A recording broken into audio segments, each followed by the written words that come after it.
لبيك اللهم لبيك، لبيك لا شريك لك لبيك.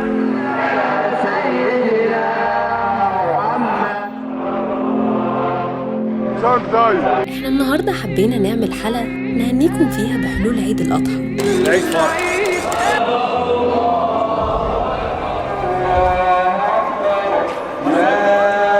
وده اللي بيعتبر من أجمل الأعياد والأيام اللي بتعدي علينا، وبيبدأ الاحتفال بيه وانتظاره مع بداية شهر ذي الحجة، ونستناه وهو بيقرب لما نبتدي نشوف الحجاج عند الكعبة ونسمع ونردد معاهم لبيك اللهم لبيك، لبيك لا شريك لك لبيك.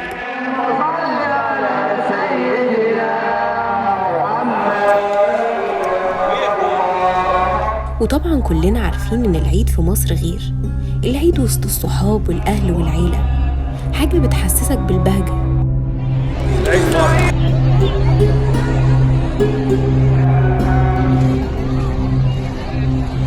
وبيبدأ أول يوم العيد بالتكبيرات مع كل الناس، وبنلاقي الشوارع مليانة بالأسر، والأب اللي تلاقيه شايل ابنه، والأم تشوفها ماسكة بنتها.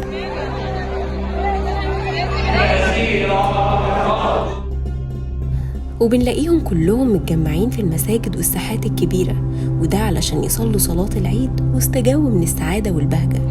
والجو ده بيزيد لما بنلاقي الشباب مزينين المساجد والساحات بالبلالين، وبيخلوها تنزل على المصلين في كل مكان، وده علشان تدخل البهجة وسط الأطفال والكبار كمان.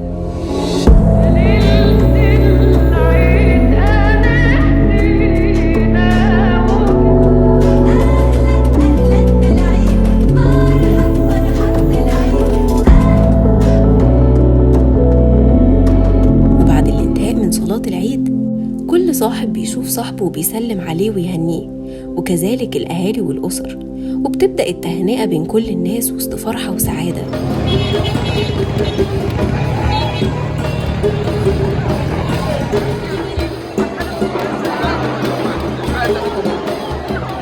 وبنلاقي الأطفال فرحانة بلبسهم الجديد وبيشتروا الألعاب اللي نفسهم فيها.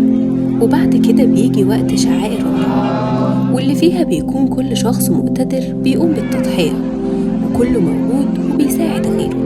وبعدها بنلاقي الناس بتخرج من بيوتها علشان يزوروا قرايبهم والناس اللي بيحبوهم كمان، ويهنوهم بعيد الأضحى المبارك.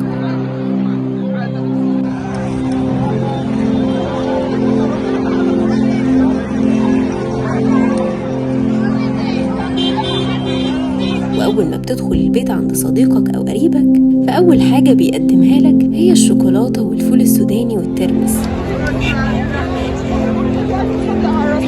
وبتيجي هنا لحظة العيدية اللي بتكون أحلى لحظة بتمر على الطفل في اليوم ده. وخلينا متفقين إن محدش بيكبر على العيدية، فالطفل والكبير الاتنين بيستنوها.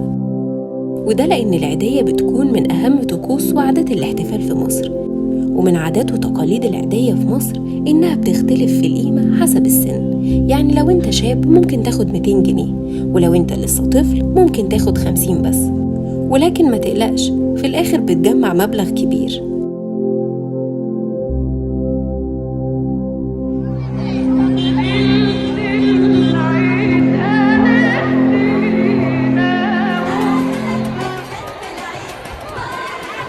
ولما الأهالي بتخلص الزيارات كل واحد بيرجع لبيته علشان يبتدوا ياكلوا.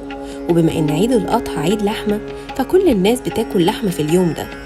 وطبعا بيبتدي الخلاف بين الناس اللي بتحب اللحمة والناس اللي ما تقدرش تاكلها أصلا.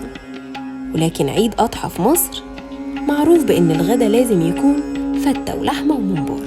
وفي النهاية حبينا نعيد معاكم ونقول لكم كل سنة وانتم طيبين، وعيد سعيد عليكم وعلى كل حبايبكم.